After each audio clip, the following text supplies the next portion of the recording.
So the Spike Brothers event ended yesterday. How did you guys do? Did you pull well? I hope you pulled well because I didn't. I didn't pull very well at all. I don't know exactly how many packs I pulled. 50, 50 something packs. After last night's pulls, I was able to get 4 of every double rare. But I only pulled 1 triple rare, which kind of sucks. Really does. So this is the current build I have that I'm going to try to work with. I don't think I'm going to really get to play around with this deck much. But I do have some experience watching people like Living Proof play around with the deck. So I want to still talk about some other deck building options I think you have if you're missing one or the other of the triple rares, either Juggernaut Maximum or General Seyfried. Seyfried?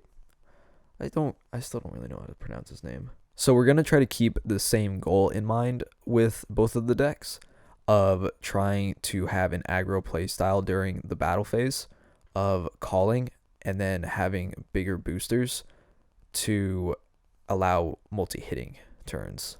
With both builds of the deck, we're going to still have access to our board makers, such as Deadly Dan, which has the ability that when he boosts the Vanguard, you can counterblast 2, put a card from your hand into the soul, and then call a card to an empty rear guard.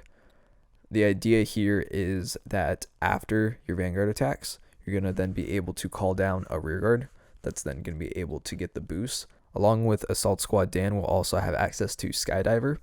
He has the ability on rear guard that if he hits the opponent's Vanguard, you can put him into the soul and then call a card from your hand. Since both of them require on-hand calling, that's why we still have to play the 9 draws and can't play around with our crit ratios. Which you don't really want to play crits anyway in both of the builds, because the 2 damage can give them a better chance of getting a defensive trigger, turning off our board state. In both builds, we're also going to be playing 4 copies of Devil Summoner. He has the on-place ability, check the top card of your deck, and if it's not a grade 3, you can call it. This can whiff, but the times it doesn't whiff does help us make such good columns that it's totally fine. There's going to be a lot of times where you check the top card and it's going to be a unit like Bracky, which you're going to be totally fine placing on top of him, just because you're then going to be able to make a better board later on. Speaking of Bracky, both decks are going to be playing 4 copies of him. He can very easily hit the Vanguard by himself and then get him out of there, so then we have an open front row rear guard. So you'll probably have something like Assault Squad behind him. In both builds, we're going to be playing 4 copies of Assault Squad. They're going to make it so our columns are going to always be able to hit. You're going to be putting a lot of your triggers on this guy so that no matter what you put in front of him, he's going to be able to boost it. So if you're able to pull a lot of Juggernauts but no Seyfrieds, this is a deck I think you should consider. So since we don't have Seyfried in the deck, we will now use Unite Attacker as our ride target. He is the Mega Blast of the deck, which means at the beginning of your turn, you're going to soul charge 1 and he gets plus 2k. And then he does have the Mega Blast that if he hits, it can be a rear guard. You Mega Blast, look at the top 5 cards from the top of your deck and call any number of them out. The thing is, we will probably never use his Mega Blast.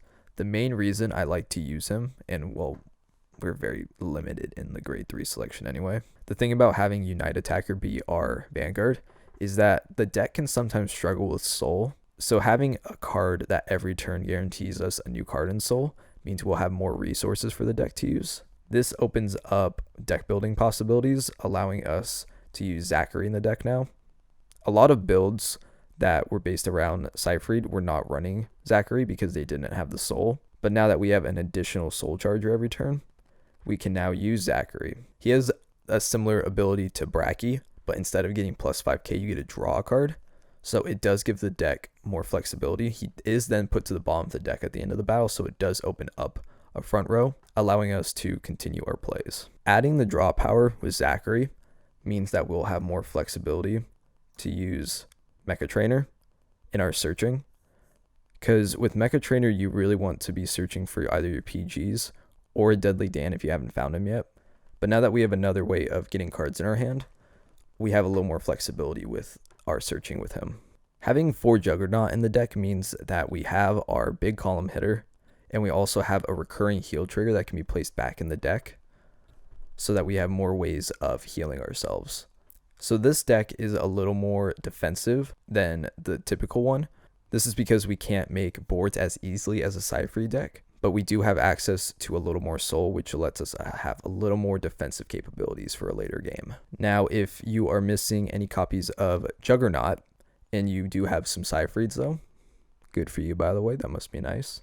We can now go for the more aggro build of Spike Brothers. We do now lose access to the biggest hitter of the deck and our recurring heal, but now that we have Seyfried, we're going to be able to do more on our attack step, so we're going to try to capitalize on that. So because now we have to bet more on Seyfried, calling out multiple cards in a turn, I do like playing a second Spike Bouncer in the deck now, just so that we get access to him sooner rather than later. He has the ability that when a unit hits the Vanguard, he gets plus 3k. So usually he is used as like a finishing hit on a turn because he'll be very huge by himself, or that he's like the last call you'll make. Now, my final thoughts for both builds. I honestly feel that if you're missing one of the two, I would almost rather not want Seyfried, because you can use Unite Attacker as a good replacement for him, but there's not really a good replacement for Juggernaut, because no matter what, you have to use Unite Attacker as kind of the pseudo replacement for either, and he makes for a better Vanguard than he does a rear guard. I also have no experience really playing the deck or what the future builds are going to do, because I know like they are involving the limit break stuff, but I don't really know what that deck is going to look like, so I don't really want to tell you what cards to craft right now and which ones not to. I would just stick with your gems that you have saved up and try to play the deck as you have it, unless you absolutely are just like one card away from like a complete deck. Then go for it, because maybe you just pulled better than me, and I hope that's true. I hope everybody was able to pull great, that they don't even need this video, that like they can just play their 4 copies of each and just have a great time playing Spike Brothers. As you can see, I'm kind of in a different setup here. I'll put up a picture of like how kind of ghetto it looks in reality. The lighting setup in my office, which is on the other side of this door, is kind of going like haywire, so I felt like I was gonna have a seizure in there, so I just moved everything into our bedroom just because I feel like I really need to get this video done. I kind of like it aesthetically, but I'm like really like jammed in here, so maybe I'll try to work on something if you guys like stuff like this in the background more. Also, the hat is to go along with, you know, your boy Mecha Trainer. Felt more on theme than the beanie. Yeah, so if you haven't subscribed yet, I'd really appreciate it. Leave a like on this video if this was in any way helpful. And then in the comments, let me know what you were able to pull, what you weren't able to pull. A lot of people were doing that on the Grand Blue video, and I found it very interesting to see the array of what people were able to get.